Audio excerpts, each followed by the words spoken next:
Hey everybody, this is Jim at SP500chart.com, using time-honored techniques to understand modern markets, featuring daily technical analysis videos of the S&P 500 index. This is our video for the market action that unfolded on, I just realized it was Friday the 13th, wasn't it? Well, it was a pretty good day in the markets for Friday the 13th, unless you were a bear. So before we take a look, I just need to remind you that the website and the video are for educational purposes only. In a nutshell, don't do anything because I say it, because I don't have any business officially telling anybody what to do with their money. You need to know what you need to do with your money. You need to take those risks that are based upon your risk tolerance. Look, I can draw lines on charts, but you have to draw your own conclusions. And you need to make investment decisions that are suitable for your personal financial situation. Now, I'm still not a licensed financial professional. I got no plans on becoming a licensed financial professional, but I do have plans to still be a guy who draws lines on charts. So let's further those plans right along and take a look. Okay, this is our video where we look at last Friday, and we also kind of look at the previous week. And I'll be honest with you, the previous week, it wasn't any great shakes, you know. We've been watching this bottom orange line right here. If you see it on the hourly chart, you can see where it is drawn. Okay. And we were looking at this line expecting a bounce when we get to that line. And I also had identified this rectangular area here that's kind of interesting, because it's been an area that has been a slow progression of different results each time the market entered into this area. And I'll show you what I mean. The first time we came into this gray area, we spent a week almost, actually including the entry point here, got down beneath it just a little bit, but essentially spent 2 weeks in this area, and it had a bearish outcome. And that outcome was, it served as a continuation pattern from this descent out of this neckline area right here from the head and shoulders top of this past spring. And the bearishness in this pattern was that it served as a continuation for more downward move. The next time we came into this gray area, we did so from below, and we went sideways for a bit. And we got a pretty bullish thing happen this time, and that was, this served as another continuation, and we got up out of this area. Now you might say, well, is this really getting progressively more bullish? Well, I think it is, and I'll tell you why. Because the next time we got into this area, the market just reversed. Okay, so first we consolidate for more down move, then we consolidate for up move. Then the next time, we reverse inside this gray area, and we come back up. This last time we did it, we did momentarily get under this orange line, but if you looked at the video I did, I believe on Thursday, I said, you know, I'm not really that freaking out about that, because it was a break that didn't last very long. The close got right back up to that line, and a couple of other things just kind of led me to believe that, you know, we may reverse up here. And so far, that's kind of what it looks like. Now the question is, did we reverse up, just come up and kind of consolidate sideways and then go down again? Or are we going to form a second reversal in this area that may lead to our expected move into the high 1380s or 1390s.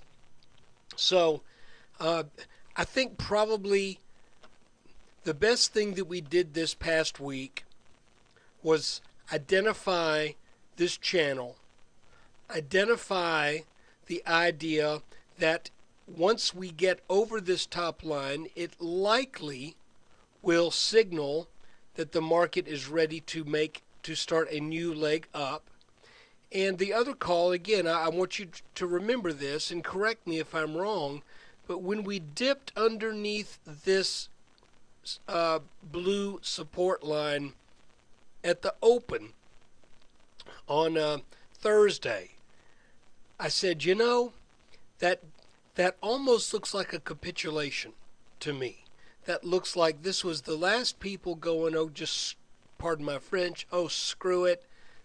I'm just tired. I'm sick of these markets. Just forget about it. Well, you know, it's when people do that we often get a move that breaks the bottom of a channel, a descending channel, and signals a form of what I would call what is likely nothing more than a very short-term capitulation. So, what I'm doing now is I don't think this move that was up over 1.5%, I would expect that move to peter out in the low 1360s, if not sooner. But I want to show you wherever this last move out of this descending channel, wherever it does reverse, it could be this is the high right here, where we ended the day at about 1357. That might be it. But wherever it goes up and then clearly sells off 1% or more, I'm going to make, let's pretend like it's where we closed, okay? But I want you to understand, I'm going to put this line here, but it's not because I think this is necessarily where this line goes. It's just to illustrate the point. Wherever the market reverses in the very short term, I'm going to make that a neckline. And I'm going to sort of anticipate that we get something similar happening right here that we had back here the 21st through the 29th. And that is a pattern that would propel the markets up to that high 1380s and 1390s.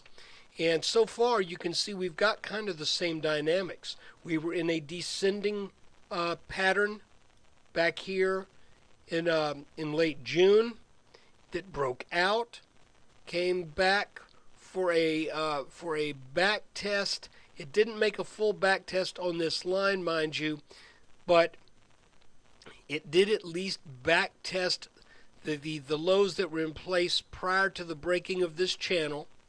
And that's sound technical reasoning as well. It can happen either way. You have to be prepared for that. So if we get the same thing happening here, well, here's our breakout. Likely Monday or Tuesday we'll have a down day. We'll come back down, tag some area of support back here, and then I would keep in my mind during that whole process right shoulder, right shoulder, right shoulder. Because this line should now serve as support. This rising orange line, even though it broke momentarily on Thursday, I'm still keeping it right where it is. I think that will serve as support. And if we do get such a move, and then we break out over the top of this, what I would now call extremely preliminary pattern. I mean, this isn't even close to being preliminary. This is wild guessing. But let's pretend if that's what we get and we break out over that, let's say in a few days, then guess what? We have our target not only from the larger inverse head and shoulders that we've been talking about for quite a while, and if you're a new subscriber, I'll back up and show you that, but we also would have a smaller pattern here that would tell us to expect that high 1380s, 1390s. Again, this idea is very preliminary, but you know, I think you have to have an eye for the future. You have to have an eye for what might be. And the fact that we broke this descending channel, and look what happened when we broke this descending channel. They were both channels that took about the same length of time to develop. This one was a bit more severe. This one less so.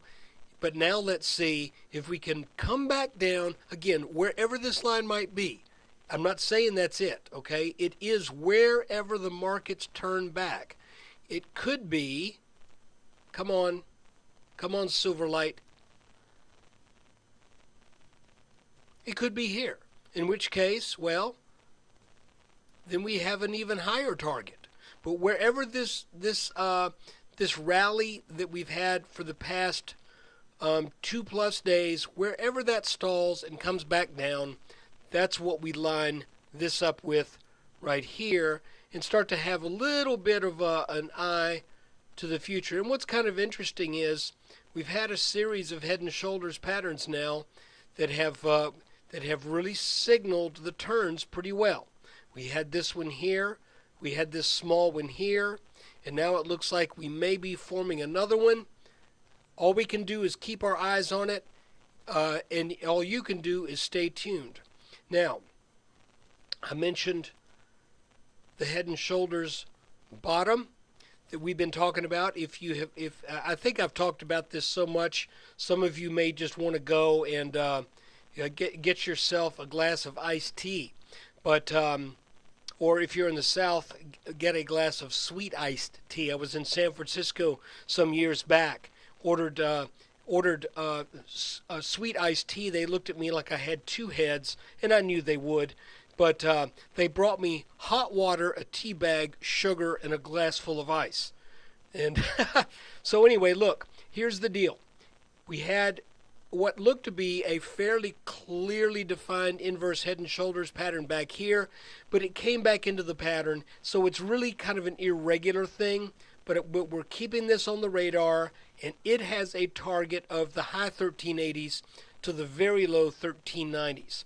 So I just mentioned that if you hadn't been around back when we were talking about this in great detail. So that's what I'm looking at for this week. Guys, I want to express my deep and sincere thanks for your support of my little site. Look, I really am. I'm just a guy living a little north of Atlanta, Georgia, who's been reading stock charts since about 1996. And, I started this website a long time ago. Well, not a long time ago, but about 2 years ago, I started a YouTube channel and this website because my heart went out. I'll be absolutely honest to you.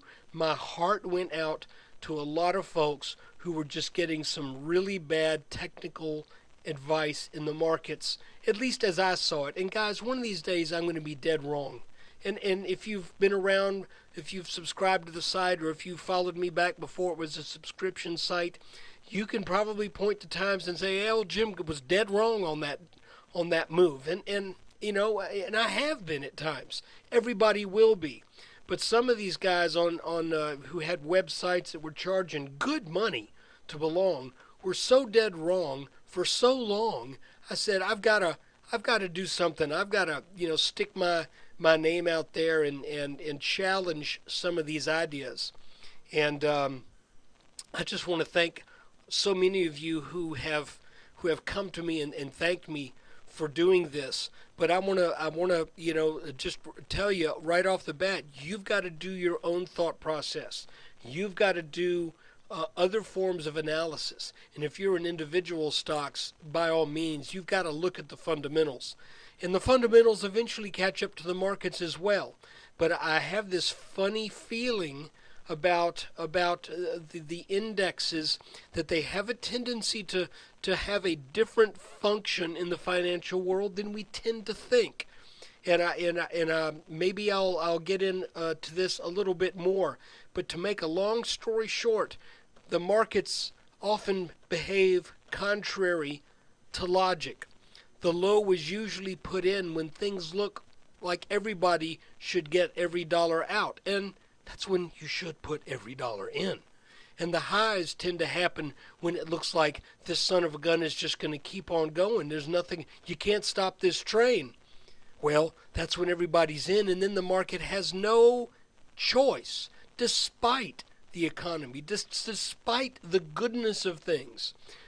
There are times when the market reaches a top and you can't do anything about it, and it kills you because you think, why now? Everything's great.